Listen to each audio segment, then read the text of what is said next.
অথচ নবীজি বলেছেন সাল্লাল্লাহু আলাইহি ওয়াসাল্লাম, কেউ যদি কোনো গণকের কাছে যায়, গিয়ে জাস্ট জিজ্ঞাসা করে যে আমার হাতটা একটু দেখে দেন, এটা বলার সাথে সাথেই তার 40 দিনের নামাজ কবুল হবে। এবং ওই গণকের কথায় যদি সে বিশ্বাস করে, তাহলে সে যেন মুহাম্মদ সাল্লাল্লাহু আলাইহি ওয়াসাল্লামের উপর নাজিল হওয়া এই কোরআনের সাথে কুফরি করবে। আর সবচেয়ে ইন্টারেস্টিং ব্যাপার হচ্ছে যে আপনার ভাগ্য গণনা করছে, তার স্থান হয়েছে রাস্তার পাশে। সে যদি আপনারই ভাগ্য গণনা করতে পারত, তাহলে তার তো সংসদে থাকার কথা ছিল। এতটুকু কমন সেন্সও আমাদের নাই। দেখবেন গ্রামে গঞ্জে এখন জাদুবিদ্যার চর্চা বাড়ছে। জাদুবিদ্যা, স্ট্রিট ম্যাজিক দেখানো হচ্ছে, কুফরি তন্ত্র করা, জিনকে তাবে করা হচ্ছে। জিনকে তাবে করা যায়, এটা একটা বিষয় জেনে রাখে। জিন জাতিকে তো বিশ্বাস করে নাকি? এখনকার মডার্ন শিক্ষিতরা জিনকে বিশ্বাস করে না, তারা রুহকে বিশ্বাস করে না, কবরের আযাবকে বিশ্বাস করে না, তারা আল্লাহকেও বিশ্বাস করে না। তারা বলে যে মহাবিশ্ব সৃষ্টি হয়েছে বিগ ব্যাং থেকে, আল্লাহ সৃষ্টি করেন নাই। এই হচ্ছে উচ্চ শিক্ষার অবস্থায় শিরিক। এই শিরিকটা বলতে কি দেখেন, শিক্ষার মাধ্যমে আপনাকে শিরিক করানো হচ্ছে। এখন শিক্ষা জীবনে আপনি শিরিক কি বেড়ে পেয়েছেন? শিক্ষা ক্ষেত্রে আপনার একটা দর্শন শেখানো হয়েছে, পশ্চিমা দর্শন। সেটা কি? যে পরীক্ষা নিরীক্ষা, যুক্তি বিজ্ঞান দর্শন দিয়ে কোনো কিছু প্রমাণ করে গেলে সেটার অস্তিত্ব আছে, আদারওয়াইজ এটার অস্তিত্ব নাই। মানে ফেরেশতাকে আপনি বিশ্বাস করবেন না। কেন বিশ্বাস করবেন না? কারণ ফেরেশতাকে আপনি ল্যাবরেটরিতে পরীক্ষা নিরীক্ষা দিয়ে পর্যবেক্ষণের মাধ্যমে কোনো সিদ্ধান্তে উপনীত হতে পারছেন না। দেখা যায় ফেরেশতা, শোনা যায়, টাচ করে অনুধাবন পাওয়া যায়, ইন্দ্রিয় দিয়ে এই জ্ঞানটাকে আপনি লব্ধ করতে পারছেন না। এই কারণে প্রচলিত জ্ঞানতাত্ত্বিক দর্শনের মতে আপনি একজন মৌলবাদী মানুষ, কারণ আপনি অন্ধভাবেই একটা কথা বিশ্বাস করছেন। তো তাদের কনসেপ্ট কি? পরীক্ষা নিরীক্ষা পর্যবেক্ষণের মাধ্যমে যা লাভ করা যাবে সেটাই জ্ঞান, এর বাইরে জ্ঞানের কোনো অস্তিত্ব নাই। এ কারণে তারা আনসিন ওয়ার্ল্ডটাকে বিশ্বাস করে না, অদৃশ্যের গায়েবের জগৎটাকে তারা বিশ্বাস করে না। বুঝতে পারছেন কথাটি? আল্লাহ বিশ্বাস করে না, কারণ আপনাকে দেখা যায় না। ফেরেশতা বিশ্বাস করে না, কারণ কি? কারণ ফেরেশতা দেখা যায় না। জিন জাতিকে বিশ্বাস করে না, বিকজ জিন জাতিকে দেখা যায় না। কবরের আযাব দেখা যায়, রূহ বা আত্মাকে দেখা যায় না, জান্নাত জাহান্নাম দেখা যায় না। যেটা দেখা যায় না সেটা বিশ্বাস করবে না। এই হলো জ্ঞানতাত্ত্বিক দর্শন। এই দর্শনে যদি আপনি পড়াশোনা করেন এবং এখান থেকে সার্টিফিকেট অর্জন করেন, আপনি বড় চাকরি পাবেন ঠিক ইনশাআল্লাহ। কিন্তু আপনি মধ্যপ্রাচ্যের যে কান্ট্রিগুলো আছে, গলফ কান্ট্রি, এগুলোকে গিয়ে বলেন যে আমি তেল কিনতে চাই, এই যে আমার ব্রিফ কেসে 1 কোটি টাকা আছে, বাংলাদেশি টাকা বা পাকিস্তানি রুপি, ঠিক আছে, বা টার্কিশ লিরা, এটা দিয়ে আমি তেল কিনতে চাই, আমাকে তেল দিবেন। গলফ কান্ট্রি কোনো নেতা আপনাকে তেল দিবে না। কেন দিবে না? যতক্ষণ পর্যন্ত না আপনি আপনার কারেন্সিটাকে ডলারে কনভার্ট করছেন, ততক্ষণ পর্যন্ত আপনাকে তারা তেল দিবে। এই ডলার আর অয়েল, ডলার এবং তেল, এই যে মিলবন্ধন স্বামী স্ত্রীর মতো, এটার নাম হচ্ছে পেট্রো ডলার। কি নাম? Petro dollar. আবু জেহেলের যুগটাকে বলা হতো আইয়ামে জাহিলিয়াত। কি বলা হতো? সবাই জানে আইয়ামে জাহিলিয়াত বলা হতো অন্ধকারাচ্ছন্ন যুগ। এই যুগের অন্ধকারাচ্ছন্ন পরিবেশে নিমজ্জিত মানুষগুলো ওই যুগটাকে আইয়ামে জাহিলিয়াত বলে। তো কেন তারা আইয়ামে জাহিলিয়াত বলতো? খুব গভীরভাবে লক্ষ্য করলে দেখা যায় যে সেখানে কয়েকটা মৌলিক পাপ ছিল, কিছু অজ্ঞতা ছিল। এই কারণে সেই যুগটাকে অজ্ঞতার যুগ বলা হয়েছে। তার মধ্যে প্রথমটা হচ্ছে শিরক, মূর্তি পূজা, প্রকৃতি পূজা, চন্দ্র সূর্যের পূজা, গাছপালার পূজা, মৃত মানুষের পূজা, নাস্তিকতা, তারপরে আপনার বস্তুবাদিতা, যেটাকে আমরা ম্যাটেরিয়ালিজম বলি, এগুলো আইয়ামে জাহিলিয়াতের অন্যতম আকীদা ছিল। মানুষেরা এভাবেই জীবনযাপন করত। এটা ছিল প্রথম। দ্বিতীয়টা ছিল সুদ বা রিবা। তাদের ইকোনমিক সিস্টেমটা ছিল রিবা ভিত্তিক বা সুদ ভিত্তিক। চক্রবৃদ্ধি হবে কারণ সুদ খেত, এবং সুদ খাওয়ার মধ্য দিয়ে তারা এক পর্যায়ক্রমে ব্যক্তিকে পর্যন্ত দাসে পরিণত করত। জমি জমা, বাড়ি গাড়ি, এগুলো তো ছিলই, এগুলো তো মানুষ সিজ করতোই। এক পর্যায়ে ব্যক্তিকেও দাসত্বের শৃঙ্খলা আবদ্ধ করত ওই রিবা দিয়ে, সুদ দিয়ে। এই কারণে জাহিলিয়াত বলছি আমরা, আইয়ামে জাহিলিয়াত। শিরকের কারণে বলছি, সুদের কারণে বলছি। আরেকটা ছিল মাদক।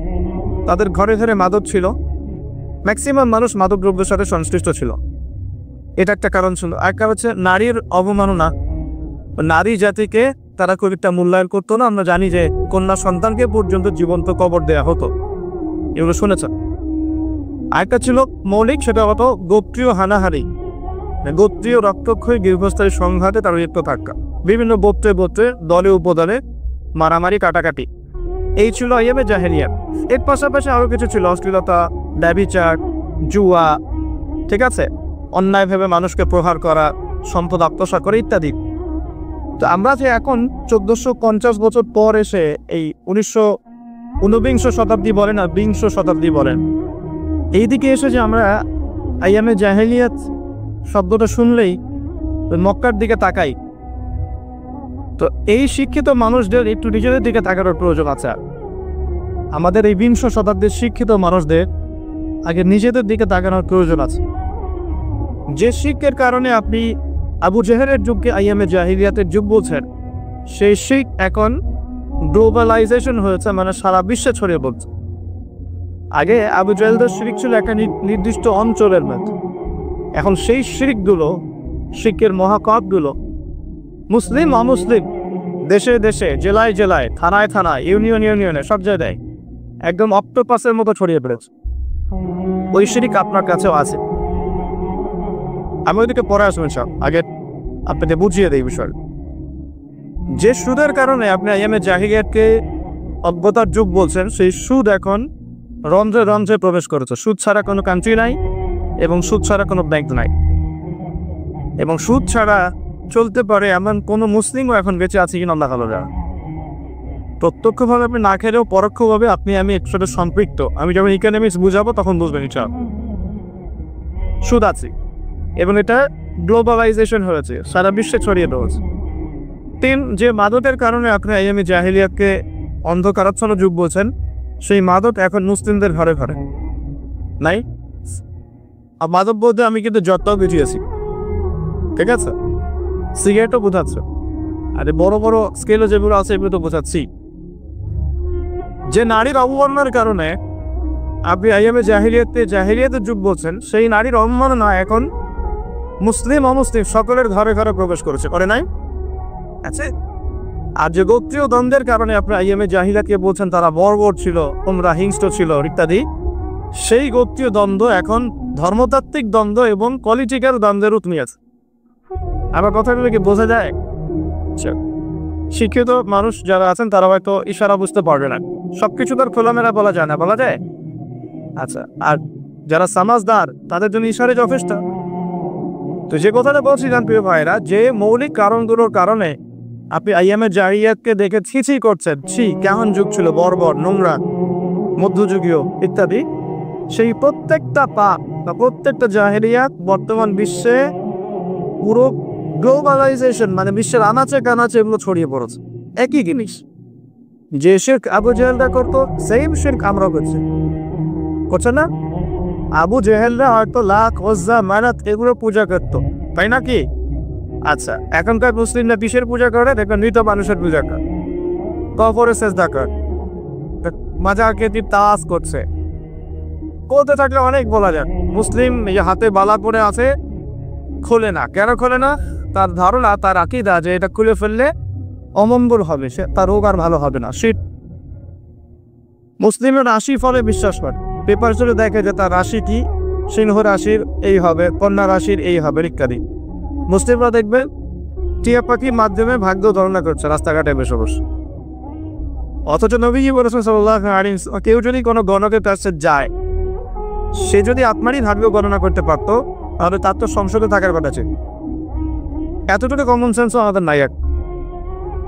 দেখবেন গ্রামে গঞ্জে এখন জাদুবিদ্যার চর্চা বাড়ছে। জাদুবিদ্যা, স্ট্রিট ম্যাজিক দেখানো হচ্ছে, পুফুরি তন্ত্র করা, জিনকে তাবে করা হচ্ছে, জিনকে তাবে করা যায়। এটা একটা বিষয় জেনে রাখেন। জিন জাতিকে তো বিশ্বাস করেন নাকি? এখনকার মডার্ন শিক্ষিতরা জিনকে বিশ্বাস করে না, তারা রুহকে বিশ্বাস করে না, কবরের আজাদকে বিশ্বাস করে না, তারা আল্লাহকেও বিশ্বাস করে না। তারা বলে যে মহাবিশ্ব সৃষ্টি হয়েছে বিগ ব্যাং থেকে, আল্লাহ সৃষ্টি করেন নাই। এই হচ্ছে উচ্চ শিক্ষার অবস্থা। শিরিক নিয়ে বলছে কি, দেখেন শিক্ষার মধ্যে আপনাকে শিরিক করানো হচ্ছে। এখন শিক্ষা জীবনে আপনি শিরিক কিভাবে পেয়েছেন? শিক্ষা ক্ষেত্রে আপনাকে একটা দর্শন শেখানো হয়েছে, পশ্চিমা দর্শন। সেটা কি? যে পরীক্ষা নিরীক্ষা, যুক্তি বিজ্ঞান দর্শন দিয়ে কোনো কিছু প্রমাণ করা গেলে সেটার অস্তিত্ব আছে, আদারওয়াইজ এটার অস্তিত্ব নাই। মানে ফেরেশতাকে আপনি বিশ্বাস করবেন না। কেন বিশ্বাস করবেন না? কারণ ফেরেশতাকে আপনি ল্যাবরেটরিতে পরীক্ষা নিরীক্ষা দিয়ে পর্যবেক্ষণের মাধ্যমে কোনো সিদ্ধান্তে উপনীত হতে পারছেন না। দেখা যায় ফেরেশতা, শোনা যায়, টাচ করে অনুভব পাওয়া যায়, ইন্দ্রিয় দিয়ে এই জ্ঞানটাকে আপনি লব্ধ করতে পারছেন না। এই কারণে প্রচলিত জ্ঞানতাত্ত্বিক দর্শনের মতে আপনি একজন মৌলবাদী মানুষ, কারণ আপনি অন্ধভাবেই একটা কথা বিশ্বাস করছেন। তো তাদের কনসেপ্ট কি? পরীক্ষা নিরীক্ষা পর্যবেক্ষণের মাধ্যমে যা লাভ করা যাবে সেটাই জ্ঞান, এর বাইরে জ্ঞানের কোনো অস্তিত্ব নাই। এই কারণে তারা আনসিন ওয়ার্ল্ডটাকে বিশ্বাস করে না, অদৃশ্যের গায়েবের জগৎটাকে তারা বিশ্বাস করে না। বুঝতে পারছেন কথাটি? আল্লাহ বিশ্বাস করে না, কারণ আল্লাহকে দেখা যায় না। ফেরেশতা বিশ্বাস করে না, কারণ কি? কারণ ফেরেশতা দেখা যায় না। জিন জাতিকে বিশ্বাস করে না, বিকজ জিন জাতিকে দেখা যায় না। কবরের আযাব দেখা যায়, রূহ বা আত্মাকে দেখা যায় না, জান্নাত জাহান্নাম দেখা যায় না। যেটা দেখা যায় না সেটা বিশ্বাস করবে না। এই হলো তো জ্ঞানতাত্ত্বিক দর্শন। এই দর্শনে যদি আপনি পড়াশোনা করেন এবং এখান থেকে সার্টিফিকেট অর্জন করেন, আপনি বড় চাকরি পাবেন ঠিক ইনশাআল্লাহ, কিন্তু আপনি সারা জীবন শিক্ষা ক্ষেত্রে মোশরেক হয়ে থাকবেন। শিক্ষা ক্ষেত্রে আপনি একজন মোশরেক হয়েছেন। প্রতিটা সেক্টরই আছে। ইকোনমিক সেক্টরে যাবেন, রিবা, আল্লাহ পাক রিবাকে হারাম করেছেন আর আমরা করেছি ফরজ। রিবাকে আল্লাহ পাক হারাম করেছেন, মায়ের সাথে জেরার কথা বলেছেন, আল্লাহর সাথে যুদ্ধের ঘোষণার সমান কথা বলেছেন, আর আমরা করেছি ফরজ। একটা কান্ট্রি ওয়ার্ল্ড ব্যাংকের আন্ডারে, IMF এর আন্ডারে একটা কান্ট্রি সুদ মুক্ত থাকতে পারবে না, পসিবল না। কখনোই তারা আপনাকে সুদ ছাড়া কোনো লোন দিবেন। এবং ওদের লোন শোধ করতে গিয়ে বহু দেশ আজকাল শ্রীলঙ্কা হয়ে যাচ্ছে। পড়াশোনা করে আরে লোন শোধ করতে গিয়ে বহু দেশ এখন শ্রীলঙ্কা হয়ে যাচ্ছে। না হয়ে গেলেও হওয়ার পথে 42টা দেশের লিস্ট করা হয়েছে। কয়টা? যাদের ইকোনমিক অবস্থা ক্রমশ নিম্নের দিকে যাচ্ছে, নিম্নমুখী হচ্ছে, হবেও। কারণ কি? বিকজ ইসলামিক অর্থনীতির যে একটা চিরায়ত মূলনীতি আল্লাহ পাক কোরআনে দিয়েছেন, এটা বলতে বলতে এখন আমার মুখে ফেনা উঠে যাচ্ছে। 1 নাম্বার, যাকাত ভিত্তিক অর্থনীতি, কৃষি ভিত্তিক অর্থনীতি, ব্যবসা ভিত্তিক অর্থনীতি, দান সদকা ভিত্তিক অর্থনীতি। এক কথায় ইসলামিক অর্থনীতি এবং এমন কারেন্সি যার ইন্ট্রিনসিক ভ্যালু আছে, অন্তর্নিহিত মান আছে, এগুলো যেহেতু আমরা এখন বাস্তবায়ন করতে পারছি না, এই কারণে পশ্চিমা অর্থনীতির যে সুদের মারপ্যাচ, এর মধ্যে আমরা পড়ে গেছি। এখান থেকে কেউ বের হতে পারছে না। অথচ সুদ সম্পর্কে আল্লাহ রাব্বুল আলামিন সূরা বাকারার মধ্যে বলেছেন 278 থেকে এই যে 81 পর্যন্ত করে দেখ, তোমরা সুদ ছেড়ে দাও। ওয়াইলাম তাফআল, যদি তোমরা এটা না করো, সুদ না ছাড়ো, তাহলে ফাযানু বিহারবি মিনাল্লাহি ওয়া রাসূলি, আল্লাহ এবং তার রাসূলের সাথে যুদ্ধের ঘোষণা শুনে রাখো। তো যুদ্ধ আমরা করছি আল্লাহ এবং রাসূলের বিরুদ্ধে। তো আল্লাহ এবং তার রাসূলের বিরুদ্ধে যুদ্ধ করে কেউ কি সফল হবে? এই কারণেই আল্লাহ পাকের হারামটাকে যে আমরা হালাল করে নিয়েছি, এটাও এক কথা শিরক। এটা কি? এটাও শিরক। আল্লাহ পাক দিয়েছেন দিনার দিরহাম, মার্কেটে আপনি ফিরে পাবেন না, হারাম করে দেওয়া হয়েছে। পশ্চিমারা বলেছে এটা ব্যান্ড, চলবে না। কি চলবে? ডলার। ডলার চলবে। ডলার হচ্ছে হার্ড কারেন্সি, বাকি সব সফট কারেন্সি। মানে আপনাকে যত কারেন্সি আছে এগুলোকে ডলারে কনভার্ট করে আন্তর্জাতিক বাজারে আপনার কেনাবেচা করতে হয়। আপনি আপনার টাকা দিয়ে করতে পারবেন না। ওটা হার্ড, শক্ত কারেন্সি, আপনারটা সফট, নরম। মানে ওদেরটাতে সোনা লাগানো আছে মনে হয়, আর আমাদেরটাতে সোনা নাই। কি বুঝলেন? তো এটা যে সারা ওয়ার্ল্ডকে রুল করছে বিকজ অফ এই ডলার। এর সাথে আবার আছে petroleum, black gold, black oil. যে আপনি তেল কিনতে চান, মধ্যপ্রাচ্যে যান, গিয়ে যে মধ্যপ্রাচ্যের যে কান্ট্রিগুলো আছে, গলফ কান্ট্রি, এগুলোকে গিয়ে বলেন যে আমি তেল কিনতে চাই। এই যে আমার ব্রিফ কেসে 1 কোটি টাকা আছে, বাংলাদেশি টাকা বা পাকিস্তানি রুপি, ঠিক আছে, বা টার্কিশ লিরা, এটা দিয়ে আমি তেল কিনতে চাই, আমাকে তেল দিবেন। গলফ কান্ট্রির কোনো নেতা আপনাকে তেল দিবে না। কেন দিবে না? যতক্ষণ পর্যন্ত আপনি আপনার কারেন্সিটাকে ডলারে কনভার্ট করছেন, ততক্ষণ পর্যন্ত আপনাকে কারা তেল দিবে না। যে ডলার আর অয়েল, ডলার এবং তেল, এই যে মিলবন্ধন স্বামী স্ত্রীর মতো, এটার নাম হচ্ছে পেট্রো ডলার। কি নাম? Petro dollar. এর কারণে আপনি স্বতন্ত্র স্বাধীনভাবে আপনি তেল কিনতে পারছেন। ইভেন সোনা দিয়েও তেল কিনতে পারছেন না, বাধা দিচ্ছে। গোল্ড দিব, আমাকে তেল দাও, সম্ভব না, বাধা দিচ্ছেন। তো এই যে সারা ওয়ার্ল্ডকে রুল করা, আমি তো ভালো একটা জায়গায় যাবো লেকচার, ইনশাল্লাহ সবর করে। সারা বিশ্বটাকে যে শাসন করা, আপনি সারা বিশ্বকে শাসন করতে চান, আপনাকে সারা বিশ্বের অর্থনীতি শাসন করতে হবে, করতে হবে না? কথা কি বুঝতে পারেন? যখন আমরা বিশ্বটাকে শাসন করেছি, আর দীর্ঘদিন আমরা বিশ্ব শাসন করেছি, হাজার বছরের বেশি প্রায় 1200-1300 বছর আমরা কি করেছি? এই ওয়ার্ল্ডটা শাসন করেছি। এই প্রথম বিশ্বযুদ্ধের আগ পর্যন্ত আমাদের শাসন ছিল, বিশ্ব ছিল না? ছিল। তো আমরা যে শাসন করেছিলাম তখন সারা বিশ্বের অর্থনীতিকে আমরা নিয়ন্ত্রণ করেছিলাম না? তো সারা বিশ্বের অর্থনীতিকে নিয়ন্ত্রণ করতে না পারলে সে বিশ্বের রুলিং স্টেট হতে পারবে না। আর এই কারেন্সিগুলোর মধ্য দিয়ে তারা সারা বিশ্বের রুলিং স্টেট হয়েছে, বিকজ এই কারেন্সিগুলোর মধ্য দিয়ে তারা অন্য কারেন্সিগুলোকে ডমিনেট করছে। তো এখানে দেখুন আল্লাহ পাকের হালালকে আমরা হারাম করে ফেলেছি। কিন্তু মদ কি হালাল না হারাম? আমরা হালাল করি নাই, করেছে। কিরকম করেছি? জিনা ব্যভিচার।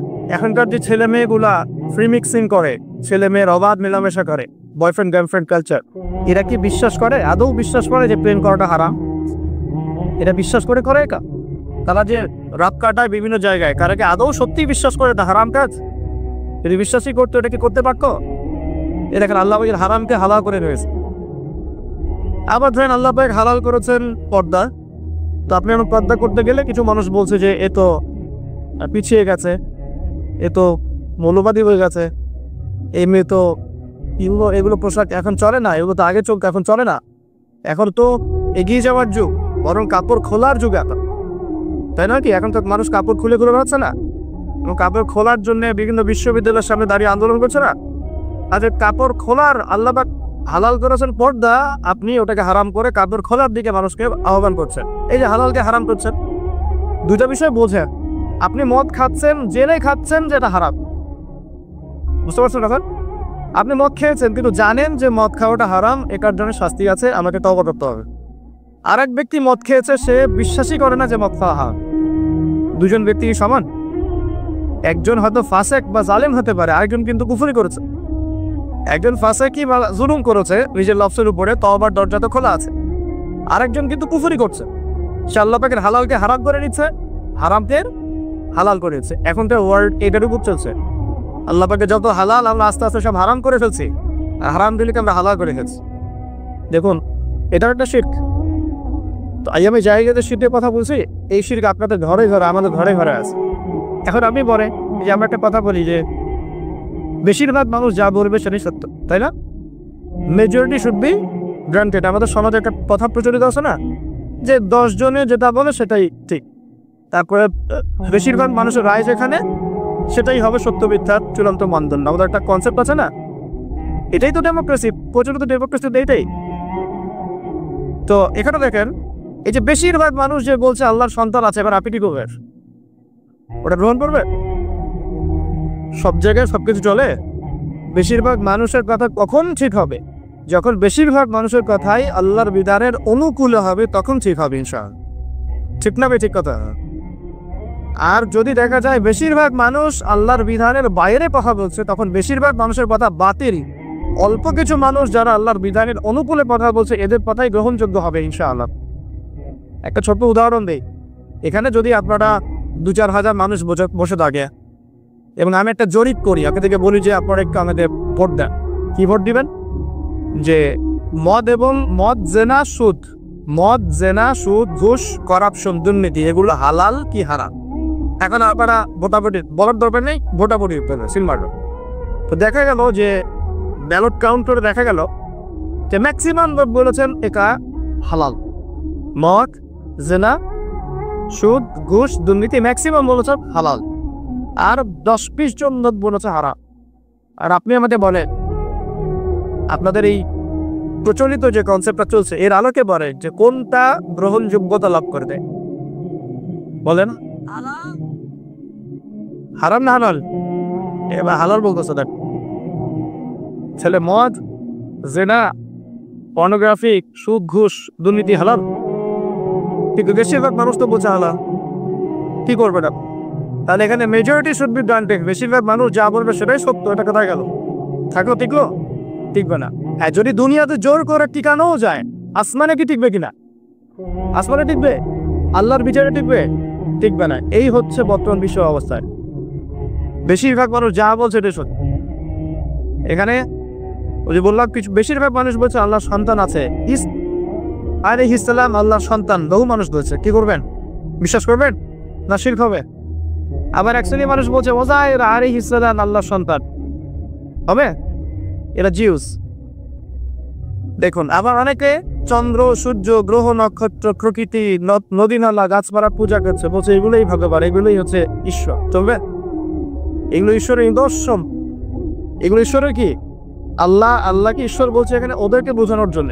আল্লাহ পাকে, আল্লাহ শব্দের অনুবাদ ঈশ্বর কখনো হয় না, ঠিক আছে? গড কখনো হয় না, এটা বোঝানোর জন্য বলছে। এখন এগুলো আল্লাহ পাকে নিদর্শন নয় কি? মহাবিশ্ব আল্লাহ পাকে নিদর্শন নয়? প্রকৃতি আল্লাহ নিদর্শন নয়? যে মানুষের বর্ণের পার্থক্য, রঙের পার্থক্য, ভাষার পার্থক্য, চেহারার পার্থক্য আল্লাহ নিদর্শন নয়? সবকিছু আল্লাহ পাকে নিদর্শন। এই নিদর্শনগুলোকে দেখে আল্লাহ বলেছেন আল্লাহকে চিনতে। এগুলো দেখে মানুষ আল্লাহকে চিনবে, এই কারণে আল্লাহ পাকে এগুলো সৃষ্টি করেছেন। এখন যদি আমি ওগুলোরই উপাসনা করা শুরু করি তাহলে শিখ হবে না? হবে কি না? আচ্ছা, আমাদের মধ্যে মনে করেন কিছু সৎলোক আছে বা ছিল, এই সৎলোকরা ইন্তেকার করেছে, তাদেরকে আমরা দাফন করেছি। এখন কেউ যদি আল্লাহর ইবাদত করা বাদ দিয়ে, আল্লাহকে সেজদা করা বাদ দিয়ে ওই সৎ মানুষদের কবরে গিয়ে সেজদা করে, শিরক হবে না তাওহীদ থাকবে? কনসেপ্ট কি বুঝতে পারেন? শিরক হবে কি হবে না? সেজদা কার প্রাপ্য? আচ্ছা, মনে করেন আপনার সন্তান হয় না, এখন আপনি অমুক এক পীরের মাজারে চলে গেলেন, সেখানে একজন ভালো মানুষই সাহিত্য আছে, তিনি একজন বড় বুজুর্গই ছিলেন, আর আপনি সেখানে সেজদা করে তার কাছে দোয়া করছেন সন্তানের জন্য, শিরক হবে না তাওহীদ থাকবে? কথাগুলো বোঝেন? আপনাকে আল্লাহ পাক বলেছেন আল্লাহর নামে কসম করতে, শুধু আপনি কসম করছেন মায়ের নামে, বাবার নামে, আগুনের নামে, ঠিক আছে, অগ্নি শপথ, বজ্র শপথ, পাথরের নামে, প্রকৃতির নামে শপথ করছেন, শিরক হবে না তাওহীদ থাকবে? শিরক হবে। কেউ যদি বলে যে আমার নাম হচ্ছে শাহিন শাহ, কি নাম? শাহিন শাহ শব্দের অর্থ রাজাধিরাজ, মানে সমস্ত রাজার বড় রাজা, শিরক হবে কি হবে না? কেউ যদি বলে যে আমার মা খুব অসুস্থ ছিল, একটা ভালো ডাক্তার পেয়েছিলাম, এই ডাক্তারটা না থাকলে মাকে বাঁচানো যেত না, কি হবে? আচ্ছা, কেউ যদি দিনের জ্ঞান অর্জন করে শুধুমাত্র এই উদ্দেশ্যে যে সে দুনিয়ার স্বার্থ অর্জন করবে, শিরক হবে না তাওহীদ থাকবে? আচ্ছা, তারপরে মনে করে ওই যে একটু আগে বলেছি জিনের উপাসনা করছে, ওই দিক থেকে কথা দিকে আসতো, জিনের উপাসনা করছে, জিনকে তাবে করছে, জিনকে বশ করছে এবং জিনের কাছে সে সাহায্য চাচ্ছে, এবং এর মধ্য দিয়ে সে কুফরি করছে, তাবিজ করছে, হ্যাঁ, জাদু দেখাচ্ছে মানুষকে, এগুলো শিরক হবে না তাওহীদ থাকবে? স্বামী স্ত্রীর মধ্যে মিল নাই, এখন অমুক কবিরাজের কাছে গিয়ে মিল বন্ধন করার জন্য সেখানে তাবিজ কবজ করা হচ্ছে। অ্যাকচুয়ালি এক মেয়েকে অন্যায়ভাবে ভালোবাসে, এগুলো ভালোবাসা না, জেনা। এখন ওই মেয়েটাকে সে পেতে চায়, কবিরাজের কাছে গিয়েছে, ওই মেয়েটাকে আমি চাই, আমার সাথে কিভাবে তার ভালো সম্পর্ক হবে একটা তাবিজ দিয়ে দেন, শিরক হবে না তাওহীদ থাকবে? বলা হচ্ছে কেমন আছেন, বলছে ভালো আছি কিন্তু যুগটা ভালো না, এই যুগটা খুব খারাপ। যুগটা কি? খুব খারাপ। যুগটাতে গালি দিল বা বাতাসকে গালি দিল, যদি কেউ যুগ বা সময়কে গালি দেয় এটাতেও শিরক হবে। কি হবে? যদি আপনাকে বলি যে ভাই এটা কি পারবেন, সে বললো হ্যাঁ পারবো, আগামীকাল করব, কি বললো? আগামীকাল করব, ইনশাআল্লাহ বললো না, তাওহীদ থাকবে? বলতে হবে ইনশাআল্লাহ আগামীকাল। অনেক বিষয় আছে, এগুলো বলতে গেলে সারা রাত চলে যাবে। এক কথায় আমি শর্ট করে বসে আপনাকে যে আকীদা, বিশ্বাসের মধ্যে মানুষ শিরক করছে, যে কেউ বিশ্বাস করছে আল্লাহ বলতে কেউ নাই, বিগ ব্যাং দিয়ে মহাবিশ্ব সৃষ্টি হয়েছে। কেউ বলছে আল্লাহ আছেন, আরো ইলা আছে, আল্লাহ আছেন, আরো ইলা আছে, শিরক হয়ে যাবে। কেউ বলছে যে আল্লাহ পর্যন্ত পৌঁছাতে আমার মাধ্যম লাগবে। মাধ্যম হচ্ছে মৃত মানুষেরা, যারা বড় বড় সৎ মানুষ ছিলেন, পীর বুজুর্গ ছিলেন, যারা মারা গেছেন, তাদের ইবাদতের মধ্য দিয়ে, তাদের কাছে সেজদা করার মধ্য দিয়ে আমি আল্লাহ পর্যন্ত পৌঁছে যাবো, শিরক হবে না? আল্লাহ আল্লাহকে সেজদা করতে বলেছেন, আমরা যদি আল্লাহকে সেজদা না করে অন্য কাউকে সেজদা করি কি হবে? আল্লাহ পাক বলেছেন মুখলিসিন লাহুদ্দিন, ইখলাসের সাথে আল্লাহর সন্তুষ্টি অর্জনের জন্য নামাজ পড়তে, কুরবানি করতে। আপনি নামাজে দাঁড়িয়েছেন, লোকজন আপনাকে দেখছে, লোকজন যে আপনাকে দেখছে তাদের দৃষ্টিতে ভালো হওয়ার জন্য আপনি নামাজটাকে সুন্দর করে করছেন, ধীরস্থির হবে, শিরক হবে কি হবে না? শিরক হবে। তো এই যে বিশ্বাসের মধ্যে অনেক শিরক হয়, আবার কর্মগত শিরক হয়ে যায়, কাজ করতে গিয়ে মানুষ শিরক করে ফেলে, আবার কথায় মানুষ শিরক করে। আমি বুঝাতে যাচ্ছি শুধু ধর্মতাত্ত্বিক ক্ষেত্রেই শিরক সীমাবদ্ধ তা নয়, এটা আপনার পড়াশোনার মধ্যে ঢুকেছে, আপনার অর্থনীতিতে ঢুকেছে, আপনার সংস্কৃতির মধ্যেও শিরক ঢুকেছে, এবং পলিটিক্সের মধ্যে শিরক তো অনেক আগে থেকেই ছিল। এই সব কিছু মিলিয়ে এখনকার বিশ্বের শিরকটাকে গ্লোবালাইজেশন করা হয়েছে, মানে সারা বিশ্বে ছড়িয়ে দেওয়া হয়েছে। এখন শিরকের যে স্কেল, আবু জাহেল আবু লাহাবদের যে শিরকের স্কেল ছিল সেটা যদি এতটুকু হয়, এখনকার শিরকের স্কেল এত বড়। এখন বলে কে জাহিলিয়াতের মধ্যে আছে? ওরাই কি শুধু আইয়ামে জাহিলিয়াতি ছিল না? আমরাও আছি। ওদের প্রবলেম ছিল রিবা। এখন এই রিবা বা সুদ সারা বিশ্বে ছড়িয়ে পড়েছে কি পড়ে নাই? সুদ খান না আপনি? খান, না হলে দেন, না হলে সাক্ষী থাকেন, না হলে লিখে রাখেন, দ্বিচক্ষতে পড়ে। এই যে নবী সাল্লাল্লাহু আলাইহি ওয়াসাল্লাম বলেছেন আলামাতুস সাআ, কিয়ামতের অন্যতম নিদর্শন হচ্ছে ওয়ান তারাল হুফাতাল উরাতাল আলাতা রিয়াশাই ইয়াতাতাওয়ালুনা ফিল বুনিয়ান। কিয়ামতের অন্যতম নিদর্শন হচ্ছে সমাজের সবচেয়ে নিম্ন শ্রেণীর মানুষ, রাখাল শ্রেণীর মানুষ, রাখাল পায়ে স্যান্ডেল নাই, গায়ে জামা নাই, এইরকম শ্রেণীর মানুষ উঁচু উঁচু বিল্ডিং নির্মাণে প্রতিযোগিতা করবে। কি করবে? প্রতিযোগিতা করবে। দেখেন একটু বুঝাই। ওই সময় কিন্তু রোমানদের বিল্ডিং ছিল, পারস্যের বিল্ডিং ছিল, চাইনিজ সভ্যতা ছিল, অনেক সভ্যতা হলো ছিল। নবীজি বলেন না যে ধনীরা প্রতিযোগিতা করবে, নবীজি বলছেন গরিব রাখাল শ্রেণীর মানুষরা বিল্ডিং নির্মাণের প্রতিযোগিতা যখন করবে তখন কিয়ামত হবে। এটা কিয়ামতের নিদর্শন।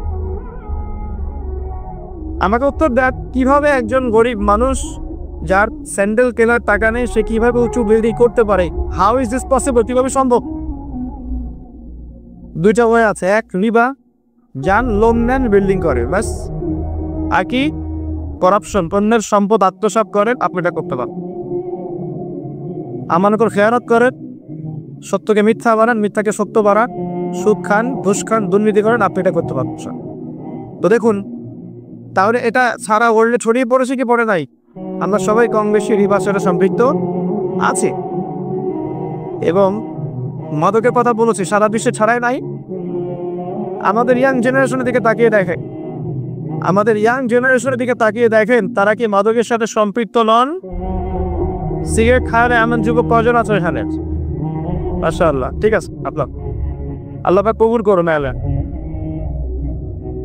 ইসলামপন্থীদের দ্বারাই কিছুটা সম্ভব, ইসলামপন্থীদের দ্বারাই সম্ভব আসলে মাদক থেকে দূরে থাকা। অন্যদের দ্বারা কি সম্ভব? প্রত্যেকটা ইউনিভার্সিটিতে যান, আমরা পড়াশোনা করেছি না, ছেলে মেয়ে একসাথে বসে স্মোক করছে না? করছে। মানুষ স্মোক করাটা তো এখন ফ্যাশন। এখন তো মানুষ গাঁজা, ইয়াবা, ফেন্সিং, হেরো এটাই পর্যন্ত চলে যাচ্ছে, যায় নাই? তোকের যে ভয়াবহতা আমাদের মাদকদ্রব্য নিয়ন্ত্রণ অধিদপ্তরকে জিজ্ঞাসা করলে বুঝবে যে কি পরিমাণ মাদক বাংলাদেশে চলছে। তো এই জাহিলিয়াত এখন নাই ভাই। তারপরে নারীর যে অবমাননার কথা বলেছিলাম, এটা নাই। মেয়েদের কোনো সম্মান আছে এবং মেয়েদের ইজ্জত সম্মানের কোনো দাম আছে এবং এই যে পর্ন ইন্ডাস্ট্রি বলে একটা কথা আছে, পর্ন ইন্ডাস্ট্রি, সারা ওয়ার্ল্ডে যে পর্নের একটা ইন্ডাস্ট্রি চলছে, এখানে মেয়েদেরকে পণ্য বানানো হয়নি। যখন একটা মেয়ের ইজ্জতকে বিক্রি করে দেওয়া হয়, মুসলিমরা তার বিপক্ষে কথা বলে, তখন কিছু নারীবাদীরা মুসলিমদের বিপক্ষে দাঁড়িয়ে যায়। কিন্তু ওই নারীবাদীরা তখন দাঁড়ায় না যখন এই মেয়েদেরকে পতিতালয় যেতে রয়েছে, দাঁড়ায়। বরং যখন তারা পতিতালয় থেকে ফেরত আসছে তখন স্লোগান দিচ্ছে যে আমার দেহ আমার সিদ্ধান্ত, আপনি কথা বলার কি কিছু না। তো দেখুন মেয়েদের কোন জায়গায় নিয়ে আসছে এখন আমরা। একটা বাচ্চা মেয়েকে এখন সেফ মনে করা হচ্ছে না। আপনি স্বাভাবিক একটু বোঝেন, স্বাভাবিকভাবে বসে আছেন, কোরআন তেলাওয়াত করছেন, নর্মালি বসে আছে, আপনি 5 ওয়াক্ত নামাজ পড়েন, জিকির আজকার করেন, কোরআন তেলাওয়াত করেন, এখন আপনি বসে বসে কোরআন চর্চা করছে।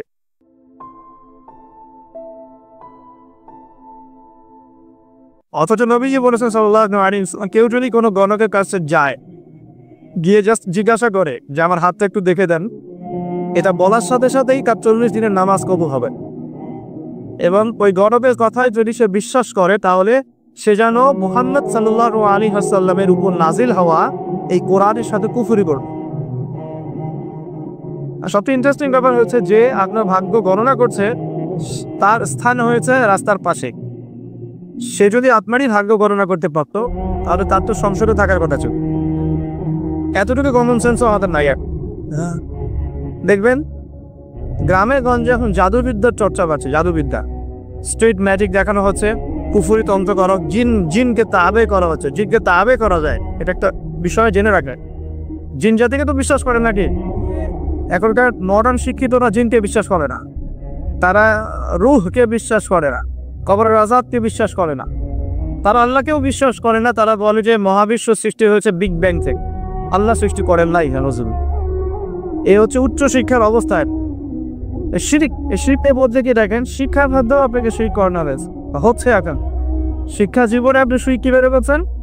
শিক্ষা ক্ষেত্রে আপনার একটা দর্শন শেখানো হয়েছে, পশ্চিমা দর্শন। সেটা কি? যে পরীক্ষা নিরীক্ষা, যুক্তি বিজ্ঞান দর্শন দিয়ে কোনো কিছু প্রমাণ করে গেলে সেটার অস্তিত্ব আছে, আদারওয়াইজ এটার অস্তিত্ব নাই। মানে ফেরেশতাকে আপনি বিশ্বাস করবেন না। কেন বিশ্বাস করবেন না? কারণ ফেরেশতাকে আপনি ল্যাবরেটরিতে পরীক্ষা নিরীক্ষা দিয়ে পর্যবেক্ষণের মাধ্যমে কোনো সিদ্ধান্তে উপনীত হতে পারছেন না। দেখা যায় ফেরেশতা, শোনা যায়, টাচ করে অনুধাবন পাওয়া যায়, ইন্দ্রিয় দিয়ে এই জ্ঞানটাকে আপনি লব্ধ করতে পারছেন না। এই কারণে প্রচলিত জ্ঞানতাত্ত্বিক দর্শনের মতে আপনি একজন মৌলবাদী মানুষ, কারণ আপনি অন্ধভাবেই একটা কথা বিশ্বাস করছেন। তো তাদের কনসেপ্ট কি? পরীক্ষা নিরীক্ষা পর্যবেক্ষণের মাধ্যমে যা লাভ করা যাবে সেটাই জ্ঞান, এর বাইরে জ্ঞানের কোনো অস্তিত্ব নাই। এই কারণে তারা আনসিন ওয়ার্ল্ডটাকে বিশ্বাস করে না, অদৃশ্যের গায়েবের জগৎটাকে তারা বিশ্বাস করে না। বুঝতে পারছেন কথাটি? আল্লাহ বিশ্বাস করে না, কারণ আপনাকে দেখা যায় না। ফেরেশতা বিশ্বাস করে না, কারণ কি? কারণ ফেরেশতা দেখা যায় না। জিন জাতিকে বিশ্বাস করে না, বিকজ জিন জাতিকে দেখা যায় না। কবরের আযাব দেখা যায়, রূহ বা আত্মাকে দেখা যায় না, জান্নাত জাহান্নাম দেখা যায় না। যেটা দেখা যায় না সেটা বিশ্বাস করবে না। এই হলো জ্ঞানতাত্ত্বিক দর্শন। এই দর্শনে যদি আপনি পড়াশোনা করেন এবং এখান থেকে সার্টিফিকেট অর্জন করেন, আপনি বড় চাকরি পাবেন ঠিক ইনশাআল্লাহ। কিন্তু আপনি মধ্যপ্রাচ্যের যে কান্ট্রিগুলো আছে, গলফ কান্ট্রি, এগুলোকে গিয়ে বলেন যে আমি তেল কিনতে চাই, এই যে আমার ব্রিফ কেসে 1 কোটি টাকা আছে, বাংলাদেশি টাকা বা পাকিস্তানি রুপি, ঠিক আছে, বা টার্কিশ লিরা, এটা দিয়ে আমি তেল কিনতে চাই, আমাকে তেল দিবি। গলফ কান্ট্রি কোনো নেতা আপনাকে তেল দিবে না। কেন দিবে না? যতক্ষণ পর্যন্ত না আপনি আপনার কারেন্সিটাকে ডলারে কনভার্ট করছেন, ততক্ষণ পর্যন্ত আপনাকে তারা তেল দিবে না। যে ডলার আর অয়েল, ডলার এবং তেল, এই যে মিলবন্ধন স্বামী স্ত্রীর মতো, এটার নাম হচ্ছে পেট্রো ডলার। কি নাম? Petro dollar. আবু জেহেলের যুগটাকে বলা হতো আইয়ামে জাহিলিয়াত। কি বলা হতো? সবাই জানে আইয়ামে জাহিলিয়াত বলা হতো অন্ধকারাচ্ছন্ন যুগ। এই যুগের অন্ধকারাচ্ছন্ন পরিবেশে নিমজ্জিত মানুষগুলো ওই যুগটাকে আইয়ামে জাহিলিয়াত বলে। তো কেন তারা আইয়ামে জাহিলিয়াত বলতো? খুব গভীরভাবে লক্ষ্য করলে দেখা যায় যে সেখানে কয়েকটা মৌলিক পাপ ছিল, কিছু অজ্ঞতা ছিল। এই কারণে সেই যুগটাকে অজ্ঞতার যুগ বলা হতো। তার মধ্যে প্রথমটা হচ্ছে শিরক, মূর্তি পূজা, প্রকৃতি পূজা, চন্দ্র সূর্যের পূজা, গাছপালার পূজা, মৃত মানুষের পূজা, নাস্তিকতা, তারপরে আপনার বস্তুবাদিতা, যেটাকে আমরা ম্যাটেরিয়ালিজম বলি, এগুলো আইয়ামে জাহিলিয়াতের অন্যতম আকীদা ছিল। মানুষেরা এভাবেই জীবনযাপন করত। এটা ছিল প্রথম। দ্বিতীয়টা ছিল সুদ বা রিবা। তাদের ইকোনমিক সিস্টেমটা ছিল রিবা ভিত্তিক বা সুদ ভিত্তিক। চক্রবৃদ্ধি হবে কারণ সুদ খেত, এবং সুদ খাওয়ার মধ্য দিয়ে তারা এক পর্যায়ক্রমে ব্যক্তিকে পর্যন্ত দাসে পরিণত করত। জমি জমা, বাড়ি গাড়ি, এগুলো তো ছিলই, এগুলো তো মানুষ সিজ করতোই। এক পর্যায়ে ব্যক্তিকেও দাসত্বের শৃঙ্খলা আবদ্ধ করতো ওই রিবা দিয়ে, সুদ দিয়ে। এই কারণে জাহিলিয়াত বলছি। আবার ইলমে জাহিলিয়াত শিরকের কারণে বলছি, সুদের কারণে বলছি। আরেকটা ছিল মাদক। তাদের ঘরে ঘরে মাদক ছিল, ম্যাক্সিমাম মানুষ মাদক দ্রব্যের সাথে সংশ্লিষ্ট ছিল, এটা একটা কারণ ছিল। আরেকটা হচ্ছে নারীর অবমাননা। নারী জাতিকে তারা খুব একটা মূল্যায়ন করতো না। আমরা জানি যে কন্যা সন্তানকে পর্যন্ত জীবন্ত কবর দেয়া হতো, এগুলো শুনেছেন। আরেকটা ছিল মৌলিক, সেটা হতো গোত্রীয় হানাহানি, গোত্রীয় রক্তক্ষয়ী দীর্ঘস্থায়ী সংঘাতে তার লিপ্ত থাকা, বিভিন্ন গোত্রে গোত্রে, দলে উপদলে মারামারি, কাটাকাটি। এই ছিল আইয়ামে জাহিলিয়াত। এর পাশাপাশি আরো কিছু ছিল, অশ্লীলতা, ব্যভিচার, জুয়া, ঠিক আছে, অন্যায়ভাবে মানুষকে প্রহার করা, সম্পদ আত্মসাৎ করা ইত্যাদি। তো আমরা যে এখন 1450 বছর পর এসে এই 19ঊনবিংশ শতাব্দী বলেন আর বিংশ শতাব্দী বলেন, এই দিকে এসে যে আমরা আইয়ামে জাহিলিয়াত শব্দটা শুনলেই মক্কার দিকে তাকাই। তো এই শিক্ষিত মানুষদের একটু নিজেদের দিকে তাকানোর প্রয়োজন আছে। আমাদের এই বিংশ শতাব্দীর শিক্ষিত মানুষদের আগে নিজেদের দিকে তাকানোর প্রয়োজন আছে। যে শিক্ষের কারণে আপনি আবু জেহেলের যুগকে আইয়ামে জাহিলিয়াতের যুগ বলছেন, সেই শিখ এখন গ্লোবালাইজেশন হয়েছে, মানে সারা বিশ্বে ছড়িয়ে পড়ছে।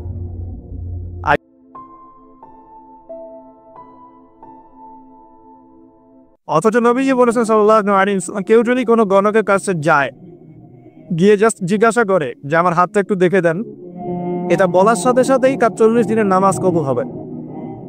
এবং ওই গণকের কথায় যদি সে বিশ্বাস করে, তাহলে সে যেন মুহাম্মদ সাল্লাল্লাহু আলাইহি ওয়াসাল্লামের উপর নাজিল হওয়া এই কোরআনের সাথে কুফরি করবে। আর সবচেয়ে ইন্টারেস্টিং ব্যাপার হচ্ছে যে আপনার ভাগ্য গণনা করছে, তার স্থান হয়েছে রাস্তার পাশে। সে যদি আপনারই ভাগ্য গণনা করতে পারতো, তাহলে তার তো সংসদে থাকার কথা ছিল। এতটুকু কমন সেন্সও আমাদের নাই। দেখবেন গ্রামে গঞ্জে এখন জাদুবিদ্যার চর্চা পাচ্ছে। জাদুবিদ্যা, স্ট্রিট ম্যাজিক দেখানো হচ্ছে, কুফরি তন্ত্র করা, জিনকে তাবে করা হচ্ছে। জিনকে তাবে করা যায়, এটা একটা বিষয় জেনে রাখেন।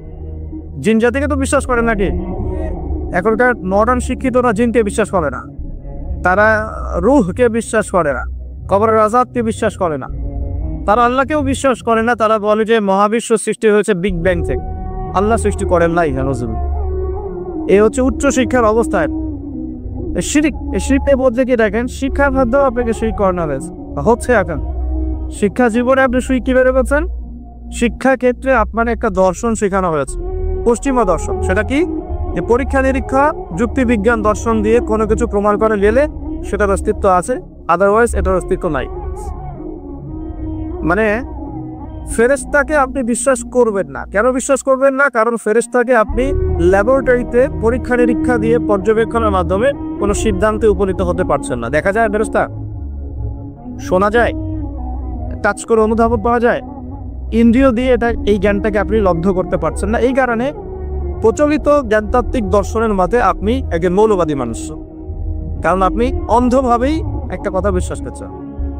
তো তাদের কনসেপ্ট কি? পরীক্ষা নিরীক্ষা পর্যবেক্ষণের মাধ্যমে যা লাভ করা যাবে সেটাই জ্ঞান, এর বাইরে জ্ঞানের কোনো অস্তিত্ব নাই। এই কারণে তারা আনসিন ওয়ার্ল্ডটাকে বিশ্বাস করে না, অদৃশ্যের গায়েবের জগৎটাকে তারা বিশ্বাস করে না। বুঝতে পারছেন কথাটি? আল্লাহ বিশ্বাস করে না, কারণ আপনাকে দেখা যায় না। ফেরেশতা বিশ্বাস করে না, কারণ কি? কারণ ফেরেশতা দেখা যায় না। জিন জাতিকে বিশ্বাস করে না, বিকজ জিন জাতিকে দেখা যায় না। কবরের আযাব দেখা যায়, রূহ বা আত্মাকে দেখা যায় না, জান্নাত জাহান্নাম দেখা যায় না। যেটা দেখা যায় না সেটা বিশ্বাস করবে না। এই হলো জ্ঞানতাত্ত্বিক দর্শন। এই দর্শনে যদি আপনি পড়াশোনা করেন এবং এখান থেকে সার্টিফিকেট অর্জন করেন, আপনি বড় চাকরি পাবেন ঠিক ইনশাআল্লাহ।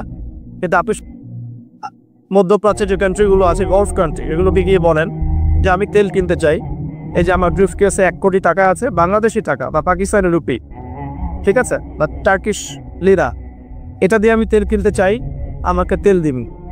গলফ কান্ট্রি কোনো নেতা আপনাকে তেল দিবে না। কেন দিবে না? যতক্ষণ পর্যন্ত আপনি আপনার কারেন্সিটাকে ডলারে কনভার্ট করছেন, ততক্ষণ পর্যন্ত আপনাকে তারা তেল দিবে। এই ডলার আর অয়েল, ডলার এবং তেল, এই যে মিলবন্ধন স্বামী স্ত্রীর মতো, এটার নাম হচ্ছে পেট্রো ডলার। কি নাম? Petro dollar. আবু জেহেলের যুগটাকে বলা হতো আইয়ামে জাহিলিয়াত। কি বলা হতো? সবাই জানে আইয়ামে জাহিলিয়াত বলা হতো অন্ধকারাচ্ছন্ন যুগ। এই যুগের অন্ধকারাচ্ছন্ন পরিবেশে নিমজ্জিত মানুষগুলো ওই যুগটাকে আইয়ামে জাহিলিয়াত বলে। তো কেন তারা আইয়ামে জাহিলিয়াত বলতো? খুব গভীরভাবে লক্ষ্য করলে দেখা যায় যে সেখানে কয়েকটা মৌলিক পাপ ছিল, কিছু অজ্ঞতা ছিল। এই কারণে সেই যুগটাকে অজ্ঞতার যুগ বলা হয়েছে। তার মধ্যে প্রথমটা হচ্ছে শিরক, মূর্তি পূজা, প্রকৃতি পূজা, চন্দ্র সূর্যের পূজা, গাছপালার পূজা, মৃত মানুষের পূজা, নাস্তিকতা, তারপরে আপনার বস্তুবাদিতা, যেটাকে আমরা ম্যাটেরিয়ালিজম বলি, এগুলো আইয়ামে জাহিলিয়াতের অন্যতম আকীদা ছিল। মানুষেরা এভাবেই জীবনযাপন করত। এটা ছিল প্রথম। দ্বিতীয়টা ছিল সুদ বা রিবা। তাদের ইকোনমিক সিস্টেমটা ছিল রিবা ভিত্তিক বা সুদ ভিত্তিক। চক্রবৃদ্ধি হবে কারো সুদ খেত, এবং সুদ খাওয়ার মধ্য দিয়ে তারা এক পর্যায়ক্রমে ব্যক্তিকে পর্যন্ত দাসে পরিণত করত। জমি জমা, বাড়ি গাড়ি, এগুলো তো ছিলই, এগুলো তো মানুষ সিজ করতোই। এক পর্যায়ে ব্যক্তিকেও দাসত্বের শৃঙ্খলা আবদ্ধ করতো ওই রিবা দিয়ে, সুদ দিয়ে। এই কারণে জাহিলিয়াত বলছি। আবার আইয়ামে জাহিলিয়াত শিরকের কারণে বলছি, সুদের কারণে বলছি। আরেকটা ছিল মাদক। তাদের ঘরে ঘরে মাদক ছিল, ম্যাক্সিমাম মানুষ মাদক দ্রব্যের সাথে সংশ্লিষ্ট ছিল, এটা একটা কারণ ছিল। আরেকটা হচ্ছে নারীর অবমাননা। নারী জাতিকে তারা খুব একটা মূল্যায়ন করতো না। আমরা জানি যে কন্যা সন্তানকে পর্যন্ত জীবন্ত কবর দেয়া হতো, এগুলো শুনেছেন। আরেকটা ছিল মৌলিক, সেটা হতো গোত্রীয় হানাহারি। গোত্রীয় রক্তক্ষয়ী দীর্ঘস্থায়ী সংঘাতে তারা লিপ্ত থাকা, বিভিন্ন গোত্রে দলে উপদলে মারামারি কাটাকাটি, এই ছিল আইয়ামে জাহেলিয়াত। এর পাশাপাশি আরো কিছু ছিল, অশ্লীলতা, ব্যভিচার, জুয়া, ঠিক আছে, অন্যায়ভাবে মানুষকে প্রহার করা, সম্পদ আত্মসাৎ করা ইত্যাদি। তো আমরা যে এখন 1450 বছর পর এসে এই 19 শতাব্দী বলেন আর 20 শতাব্দী বলেন, এই দিকে এসে যে আমরা আইয়ামে জাহেলিয়াত শব্দটা শুনলেই মক্কার দিকে তাকাই, তো এই শিক্ষিত মানুষদের একটু নিজেদের দিকে তাকানোর প্রয়োজন আছে। আমাদের এই 20 শতাব্দীর শিক্ষিত মানুষদের আগে নিজেদের দিকে তাকানোর প্রয়োজন আছে। যে শিক্ষের কারণে আপনি আবু জেহেলের যুগকে আইয়ামে জাহিলিয়াতের যুগ বলছেন, সেই শিখ এখন গ্লোবালাইজেশন হয়েছে, মানে সারা বিশ্বে ছড়িয়ে পড়ছে। আগে আবু জেহেলদের শিরিক ছিল একটা নির্দিষ্ট অঞ্চলের মধ্যে, এখন সেই শিরিকগুলো, শিখের মহাকাবগুলো মুসলিম অমুসলিম, দেশে দেশে, জেলায় জেলায়, থানায় থানায়, ইউনিয়নে সব জায়গায় একদম অক্টোপাসের মতো ছড়িয়ে পড়েছে। ওই শিরিক আপনার কাছেও আছে। আমি ওইদিকে পরে আসবেন সব, আগে আপনাকে বুঝিয়ে দেই বিষয়। যে সুদের কারণে আপনি আইয়ামে জাহিলিয়াতকে অজ্ঞতার যুগ বলছেন, সেই সুদ এখন রন্ধ্রে রন্ধ্রে প্রবেশ করেছে। সুদ ছাড়া কোনো কান্ট্রি নাই এবং সুদ ছাড়া কোনো ব্যাংক নাই, এবং সুদ ছাড়া চলতে পারে এমন কোনো মুসলিমও এখন বেঁচে আছে কিনা আল্লাহ ভালো জানে। প্রত্যক্ষভাবে আপনি না খেলেও পরোক্ষভাবে আপনি আমি এর সাথে সম্পৃক্ত। আমি যখন ইকোনমিক্স বুঝাবো তখন বুঝবেন এটা সুদ আছে, এবং এটা গ্লোবালাইজেশন হয়েছে, সারা বিশ্বে ছড়িয়ে রয়েছে। যে মাদকের কারণে আপনি আইয়ামে জাহিলিয়াতকে অন্ধকারাচ্ছন্ন যুগ বলছেন, সেই মাদক এখন মুসলিমদের ঘরে ঘরে নাই। আর মাদক বলতে আমি কিন্তু যতটাও বুঝিয়েছি, ঠিক আছে, সিগারেটও বোঝাচ্ছে, আর বড় বড় স্কেলও যেগুলো আছে এগুলো তো বোঝাচ্ছি। যে নারীর অবমাননার কারণে আপনি আইয়ামে জাহিলিয়াতের যুগ বলছেন, সেই নারীর অবমাননা এখন মুসলিম অমুসলিম সকলের ঘরে ঘরে প্রবেশ করেছে, করে নাই আছে। আর যে গোত্রীয় দ্বন্দ্বের কারণে আপনি আইয়ামে জাহিলিয়াতকে বলছেন তারা বর্বর ছিল, তোমরা হিংস্র ছিল ইত্যাদি, সেই গোত্রীয় দ্বন্দ্ব এখন ধর্মতাত্ত্বিক দ্বন্দ্ব এবং পলিটিক্যাল দ্বন্দ্বের রূপ নিয়েছে। আমার কথাগুলো কি বোঝা যায়? শিক্ষিত মানুষ যারা আছেন তারা হয়তো ইশারা বুঝতে পারবে না, সবকিছু তার খোলামেলা বলা যায় না, বলা যায়। আচ্ছা, আর যারা সমাজদার তাদের জন্য ইশারে যথেষ্ট। তো যে কথাটা বলছিলাম প্রিয় ভাইরা, যে মৌলিক কারণগুলোর কারণে আপনি আইয়ামে জাহিলিয়াতকে দেখে ছি করছেন, কেমন যুগ ছিল, বর্বর, নোংরা, মধ্যযুগীয় ইত্যাদি, সেই প্রত্যেকটা পাপ বা প্রত্যেকটা জাহিলিয়াত বর্তমান বিশ্বে পুরো গ্লোবালাইজেশন, মানে বিশ্বের আনাচে কানাচে এগুলো ছড়িয়ে পড়েছে। একই জিনিস, যে শিরক আবু জেহেলরা করতো, সেম শিরক আমরা করছে না? আবু জেহেলরা হয়তো লাত, উজ্জা, মানাত এগুলো পূজা করতো, তাই নাকি? আচ্ছা, এখনকার মুসলিমরা কিসের পূজা করে? দেখবেন মৃত মানুষের পূজা করে, কবরে সেজদা করে, মাজারকে তাস করছে। বলতে থাকলে অনেক বলা যায়। মুসলিম হাতে বালা পরে আছে, খোলে না। কেন খোলে না? তার ধারণা, তার আকীদা যে এটা খুলে ফেললে অমঙ্গল হবে, সে তার রোগ আর ভালো হবে না। মুসলিমের রাশি ফলে বিশ্বাস করে, পেপার চলে দেখে যে তার রাশি কি, সিংহ রাশির এই হবে, কন্যা রাশির এই হবে ইত্যাদি। মুসলিমরা দেখবেন টিয়া পাখির মাধ্যমে ভাগ্য গণনা করছে রাস্তাঘাটে বসে বসে। অথচ নবীজি বলেছেন সাল্লাল্লাহু আলাইহি ওয়াসাল্লাম, কেউ যদি কোনো গণকের কাছে যায়, সে যদি আপনারই ভাগ্য গণনা করতে পারতো, তাহলে তার তো সংসদে থাকার কথা ছিল। এতটুকু কমন সেন্সও আমাদের নাই। দেখবেন গ্রামে গঞ্জে এখন জাদুবিদ্যার চর্চা বাড়ছে। জাদুবিদ্যা, স্ট্রিট ম্যাজিক দেখানো হচ্ছে, পুফুরি তন্ত্র করা, জিনকে তাবে করা হচ্ছে। জিনকে তাবে করা যায়, এটা একটা বিষয় জেনে রাখেন। জিন জাতিকে তো বিশ্বাস করেন নাকি? এখনকার মডার্ন শিক্ষিতরা জিনকে বিশ্বাস করে না, তারা রুহকে বিশ্বাস করে না, কবরের আযাবকে বিশ্বাস করে না, তারা আল্লাহকেও বিশ্বাস করে না। তারা বলে যে মহাবিশ্ব সৃষ্টি হয়েছে বিগ ব্যাং থেকে, আল্লাহ সৃষ্টি করেন না। এই হচ্ছে উচ্চ শিক্ষার অবস্থা। শিরিক নিয়ে বলছে কি, দেখেন শিক্ষার মধ্যে আপনাকে শিরিক করানো হচ্ছে। এখন শিক্ষা জীবনে আপনি শিরিক কিভাবে পেয়েছেন? শিক্ষা ক্ষেত্রে আপনাকে একটা দর্শন শেখানো হয়েছে, পশ্চিমা দর্শন। সেটা কি? যে পরীক্ষা নিরীক্ষা, যুক্তি বিজ্ঞান দর্শন দিয়ে কোনো কিছু প্রমাণ করা গেলে সেটার অস্তিত্ব আছে, আদারওয়াইজ এটার অস্তিত্ব নাই। মানে ফেরেশতাকে আপনি বিশ্বাস করবেন না। কেন বিশ্বাস করবেন না? কারণ ফেরেশতাকে আপনি ল্যাবরেটরিতে পরীক্ষা নিরীক্ষা দিয়ে পর্যবেক্ষণের মাধ্যমে কোনো সিদ্ধান্তে উপনীত হতে পারছেন না। দেখা যায় ফেরেশতা, শোনা যায়, কাজ করে অনুভব পাওয়া যায়, ইন্দ্রিয় দিয়ে এই জ্ঞানটাকে আপনি লব্ধ করতে পারছেন না। এই কারণে প্রচলিত জ্ঞানতাত্ত্বিক দর্শনের মতে আপনি একজন মৌলবাদী মানুষ, কারণ আপনি অন্ধভাবেই একটা কথা বিশ্বাস করছেন। তো তাদের কনসেপ্ট কি? পরীক্ষা নিরীক্ষা পর্যবেক্ষণের মাধ্যমে যা লাভ করা যাবে সেটাই জ্ঞান, এর বাইরে জ্ঞানের কোনো অস্তিত্ব নাই। এই কারণে তারা আনসিন ওয়ার্ল্ডটাকে বিশ্বাস করে না, অদৃশ্যের গায়েবের জগৎটাকে তারা বিশ্বাস করে না। বুঝতে পারছেন কথাটি? আল্লাহ বিশ্বাস করে না কারণ আল্লাহকে দেখা যায় না। ফেরেশতা বিশ্বাস করে না কারণ কি? কারণ ফেরেশতা দেখা যায় না। জিন জাতিকে বিশ্বাস করে না, বিকজ জিন জাতিকে দেখা যায় না। কবরের আযাব দেখা যায়, রূহ বা আত্মাকে দেখা যায় না, জান্নাত জাহান্নাম দেখা যায় না। যেটা দেখা যায় না সেটা বিশ্বাস করবে না। এইভাবে তো জ্ঞানতাত্ত্বিক দর্শন, এই দর্শনে যদি আপনি পড়াশোনা করেন এবং এখান থেকে সার্টিফিকেট অর্জন করেন, আপনি বড় চাকরি পাবেন ঠিক ইনশাআল্লাহ, কিন্তু আপনি সারা জীবন শিক্ষা ক্ষেত্রে মোশরেক হয়ে থাকবেন। শিক্ষা ক্ষেত্রে আপনি একজন মোশরেক হয়ে থাকেন। প্রতিটা সেক্টরেই আছে। ইকোনমিক সেক্টরে যাবেন, রিবা, আল্লাহ পাক রিবাকে হারাম করেছেন আর আমরা করেছি ফরজ। রিবাকে আল্লাহ পাক হারাম করেছেন, মায়ের সাথে জেরার কথা বলেছেন, আল্লাহর সাথে যুদ্ধের ঘোষণার সমান কথা বলেছেন, আর আমরা করেছি ফরজ। একটা কান্ট্রি ওয়ার্ল্ড ব্যাংকের আন্ডারে, IMF এর আন্ডারে একটা কান্ট্রি সুদমুক্ত থাকতে পারবে না, পসিবল না। কখনোই তারা আপনাকে সুদ ছাড়া কোনো লোন দিবেন। এবং ওদের লোন শোধ করতে গিয়ে বহু দেশ আজকাল শ্রীলঙ্কা হয়ে যাচ্ছে। পড়াশোনা পড়ে আরে লোন শোধ করতে গিয়ে বহু দেশ এখন শ্রীলঙ্কা হয়ে যাচ্ছে। না হয়ে গেলেও হওয়ার পথে 42টা দেশের লিস্ট করা হয়েছে। কয়টা? যাদের ইকোনমিক অবস্থা ক্রমশ নিম্নের দিকে যাচ্ছে, নিম্নমুখী হচ্ছে। হবেও, কারণ কি? বিকজ ইসলামিক অর্থনীতির যে একটা চিরায়ত মূলনীতি আল্লাহ পাক কোরআনে দিয়েছেন, এটা বলতে বলতে এখন আমার মুখে ফেনা উঠে যাচ্ছে।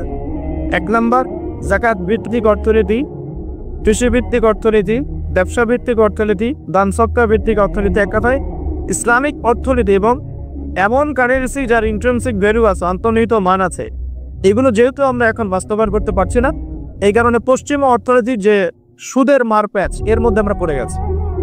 এখান থেকে কেউ বের হতে পারছে না।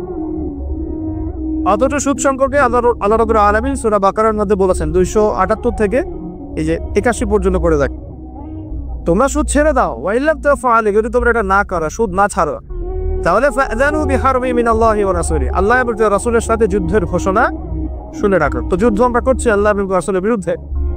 তো আল্লাহ এবং তার রাসূলের বিরুদ্ধে যুদ্ধ করে কেউ কি সফল হবে? এই কারণেই আল্লাহ পাকের হারামটাকে যে আমরা হালাল করে নিয়েছি, এটাও এক কথা শিরক। এটা কি? এটাও শিরক। আল্লাহ পাক দিয়েছেন দিনার দিরহাম, মার্কেটে আপনি ফিরে পাবেন না, হারাম করে দেওয়া হয়েছে। পশ্চিমারা বলেছে এটা ব্যান্ড, চলবে না। কি চলবে? ডলার। ডলার চলবে। ডলার হচ্ছে হার্ড কারেন্সি, বাকি সব সফট কারেন্সি। মানে আপনাকে যত কারেন্সি আছে এগুলোকে ডলারে কনভার্ট করে আন্তর্জাতিক বাজারে আপনার কেনাবেচা করতে হয়। আপনি আপনার টাকা দিয়ে করতে পারবেন না। ওটা হার্ড, শক্ত কারেন্সি, আপনারটা সফট, নরম। মানে ওদের তাতে সোনা লাগানো আছে মনে হয়, আর আমাদের তাতে সোনা নাই। কি বুঝলেন? তো এটা যে সারা ওয়ার্ল্ডকে রুল করছে বিকজ অফ এই ডলার। এর সাথে আবার আছে petroleum, black gold, black oil. যে আপনি তেল কিনতে চান, মধ্যপ্রাচ্যে যান, গিয়ে যে মধ্যপ্রাচ্যের যে কান্ট্রিগুলো আছে, গলফ কান্ট্রি, এগুলোকে গিয়ে বলেন যে আমি তেল কিনতে চাই। এই যে আমার ব্রিফকেসে 1 কোটি টাকা আছে, বাংলাদেশি টাকা বা পাকিস্তানি রুপি, ঠিক আছে, বা টার্কিশ লিরা, এটা দিয়ে আমি তেল কিনতে চাই, আমাকে তেল দিবেন। গলফ কান্ট্রির কোনো নেতা আপনাকে তেল দিবে না। কেন দিবে না? যতক্ষণ পর্যন্ত আপনি আপনার কারেন্সিটাকে ডলারে কনভার্ট করছেন, ততক্ষণ পর্যন্ত আপনাকে কারা তেল দিবে না। যে ডলার আর অয়েল, ডলার এবং তেল, এই যে মিলবন্ধন স্বামী স্ত্রীর মতো, এটার নাম হচ্ছে পেট্রো ডলার। কি নাম? Petro dollar. এর কারণে আপনি স্বতন্ত্র স্বাধীনভাবে আপনি তেল কিনতে পারছেন। ইভেন সোনা দিয়েও তেল কিনতে পারছেন না, বাধা দিচ্ছেন। গোল্ড দিব, আমাকে তেল দাও, সম্ভব না, বাধা দিচ্ছেন। তো এই যে সারা ওয়ার্ল্ডকে রুল করা, আমি তো ভালো একটা জায়গায় যাবো লেকচার, ইনশাল্লাহ সবর করে। সারা বিশ্বটাকে যে শাসন করা, আপনি সারা বিশ্বকে শাসন করতে চান, আপনাকে সারা বিশ্বের অর্থনীতি শাসন করতে হবে, করতে হবে না? কথা কি বুঝতে পারেন? যখন আমরা বিশ্বটাকে শাসন করেছি, আর দীর্ঘদিন আমরা বিশ্ব শাসন করেছি, হাজার বছরের বেশি প্রায় 1200-1300 বছর আমরা কি করেছি? এই ওয়ার্ল্ডটা শাসন করেছি। এই প্রথম বিশ্বযুদ্ধের আগ পর্যন্ত আমাদের শাসন ছিল, বিশ্ব ছিল না? ছিল। তো আমরা যে শাসন করেছিলাম তখন সারা বিশ্বের অর্থনীতিকে আমরা নিয়ন্ত্রণ করেছিলাম না? তো সারা বিশ্বের অর্থনীতিকে নিয়ন্ত্রণ করতে না পারলে সে বিশ্বের রুলিং স্টেট হতে পারবে না। আর এই কারেন্সিগুলোর মধ্য দিয়ে তারা সারা বিশ্বের রুলিং স্টেট হয়েছে, বিকজ এই কারেন্সিগুলোর মধ্য দিয়ে তারা অন্য কারেন্সিগুলোকে ডমিনেট করছে। তো এখানে দেখুন আল্লাহ পাকের হালালকে আমরা হারাম করে ফেলেছি। বিক্ষোভ মদ কি হালাল না হারাম? আমরা হালাল করি নাই, করেছে। কিরকম করে জিনা ব্যভিচার, এখনকার যে ছেলে মেয়েগুলা ফ্রি মিক্সিং করে, ছেলে মেয়ের অবাধ মেলামেশা করে, বয়ফ্রেন্ড গার্লফ্রেন্ড কালচার, এরা কি বিশ্বাস করে, আদৌ বিশ্বাস করে যে প্রেম করাটা হারাম? এটা বিশ্বাস করে একা? তারা যে রাত কাটায় বিভিন্ন জায়গায়, তারা কি আদৌ সত্যি বিশ্বাস করে এটা হারাম কাজ? যদি বিশ্বাসই করতো এটা কি করতে পারতো? এ দেখেন আল্লাহ পাকের হারামকে হালাল করে রয়েছে। আবার ধরেন আল্লাহ পাক হালাল করেছেন পর্দা, তো আপনি এখন পর্দা করতে গেলে কিছু মানুষ বলছে যে এ তো পিছিয়ে গেছে, এ তো মৌলবাদী হয়ে গেছে, এই মেয়ে তো এগুলো পোশাক এখন চলে না, এগুলো তো আগে চলতো এখন চলে না, এখন তো এগিয়ে যাওয়ার যুগ, বরং কাপড় খোলার যুগ এখন, তাই না? কি এখন তো মানুষ কাপড় খুলে ঘুরে বেড়াচ্ছে না? এবং কাপড় খোলার জন্য বিভিন্ন বিশ্ববিদ্যালয়ের সামনে দাঁড়িয়ে আন্দোলন করছে না? আর কাপড় খোলার আল্লাহ পাক হালাল করেছেন পর্দা, আপনি ওটাকে হারাম করে কাপড় খোলার দিকে মানুষকে আহ্বান করছেন। এই যে হালালকে হারাম করছেন, দুইটা বিষয় বোঝেন। আপনি মদ খাচ্ছেন, জেনে খাচ্ছেন যে এটা হারাম, বুঝতে পারছেন? এখন আপনি মদ খেয়েছেন কিন্তু জানেন যে মদ খাওয়াটা হারাম, এটার জন্য শাস্তি আছে, আমাকে তওবা করতে হবে। আর এক ব্যক্তি মদ খেয়েছে, সে বিশ্বাসই করে না যে মদ খাওয়া হারাম। দুজন ব্যক্তি সমান? একজন হয়তো ফাসেক বা জালেম হতে পারে, আরেকজন কিন্তু কুফরি করেছে। একজন ফাসেকি বা জুলুম করেছে নিজের লফসের উপরে, তওবার দরজা তো খোলা আছে। আরেকজন কিন্তু কুফরি করছে, সে আল্লাহ পাকের হালালকে হারাম করে নিচ্ছে, হারামকে হালাল করে নিচ্ছে। এখন তো ওয়ার্ল্ড এটার উপর চলছে, আল্লাহ পাকের যত হালাল আমরা আস্তে আস্তে সব হারাম করে ফেলছি, আর হারাম দিলকে আমরা হালাল করে ফেলছি। দেখুন এটা একটা শিরক। তো আমি জায়গাতে শিরকের কথা বলছি, এই শিরক আপনাদের ঘরে ঘরে, আমাদের ঘরে ঘরে আছে। এখন আপনি বলে যে আমরা একটা কথা বলি যে বেশিরভাগ মানুষ যা বলবে সেটাই সত্য, তাই না? Majority should be granted. আমাদের সমাজে একটা কথা প্রচলিত আছে না, যে 10 জনে যেটা বলে সেটাই ঠিক, তারপরে বেশিরভাগ মানুষের রায় যেখানে, সেটাই হবে সত্য মিথ্যার চূড়ান্ত মানদণ্ড। আমাদের একটা কনসেপ্ট আছে না, এটাই তো ডেমোক্রেসি, প্রচলিত ডেমোক্রেসি এইটাই। তো এখানে দেখেন এই যে বেশিরভাগ মানুষ যে বলছে আল্লাহর সন্তান আছে, এবার আপনি কি করবেন? ওটা গ্রহণ করবে? সব জায়গায় সবকিছু চলে? বেশিরভাগ মানুষের কথা কখন ঠিক হবে?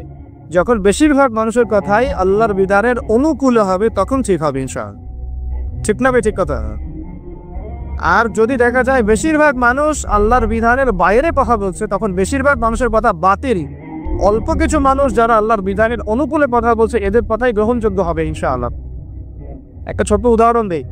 এখানে যদি আপনারা 2-4 হাজার মানুষ বসে থাকে এবং আমি একটা জরিপ করি, আপনাদেরকে বলি যে আপনারা একটু আমাদের ভোট দেন, কি ভোট দিবেন? যে মদ এবং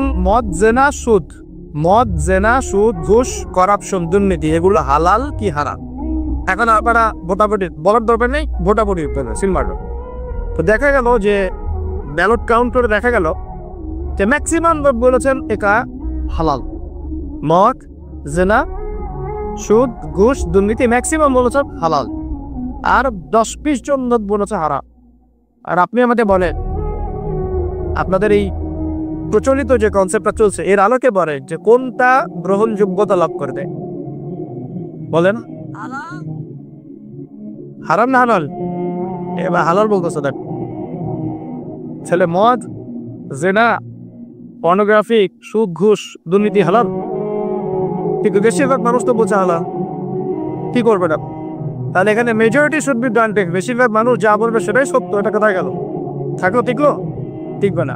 হ্যাঁ, যদি দুনিয়াতে জোর করে টিকানোও যায়, আসমানে কি টিকবে কিনা? আসমানে টিকবে? আল্লাহর বিচারে টিকবে? টিকবে না। এই হচ্ছে বর্তমান বিশ্ব অবস্থায়, বেশিরভাগ মানুষ যা বলছে এটাই সত্য। এখানে ওই যে বললাম কিছু বেশিরভাগ মানুষ বলছে আল্লাহর সন্তান আছে, আলাইহিস সালাম আল্লাহর সন্তান, বহু মানুষ বলছে। কি করবেন? বিশ্বাস করবেন না শিরক হবে? আবার এক শ্রেণীর মানুষ বলছে ওযায়ের আলাইহিস সালাম আল্লাহর সন্তান, হবে? এরা জিউস।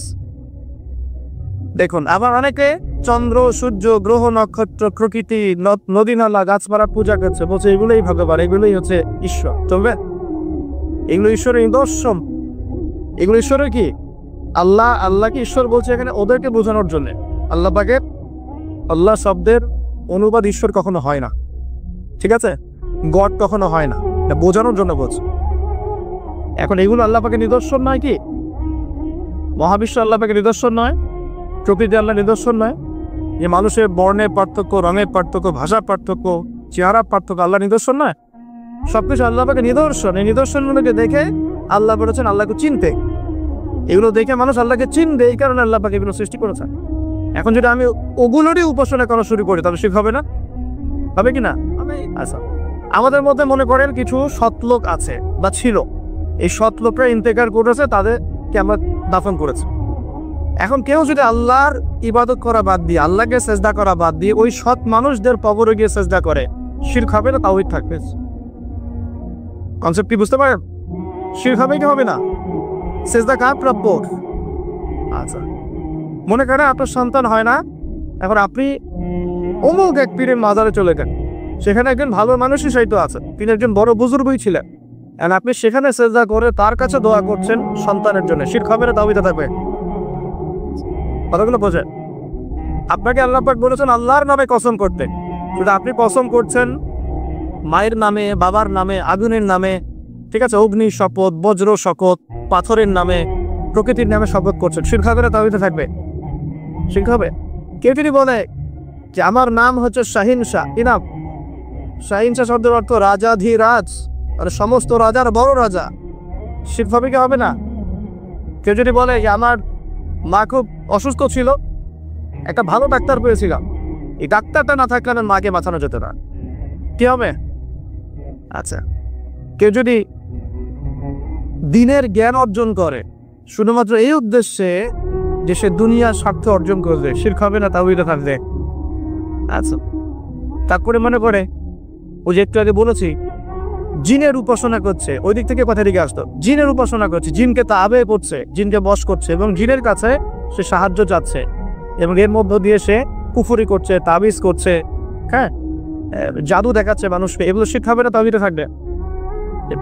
স্বামী স্ত্রীর মধ্যে মিল নাই, এখন অমুক কবিরাজের কাছে গিয়ে মিল বন্ধন করার জন্য সেখানে তাবিজ কবজ করা হচ্ছে। এক ছেলে এক মেয়েকে অন্যায়ভাবে ভালোবাসে, এগুলো ভালোবাসা না, জেনা। এখন ওই মেয়েটাকে সে পেতে চায়, কবিরাজের কাছে গিয়েছে, ওই মেয়েটাকে আমি চাই, আমার সাথে কিভাবে তার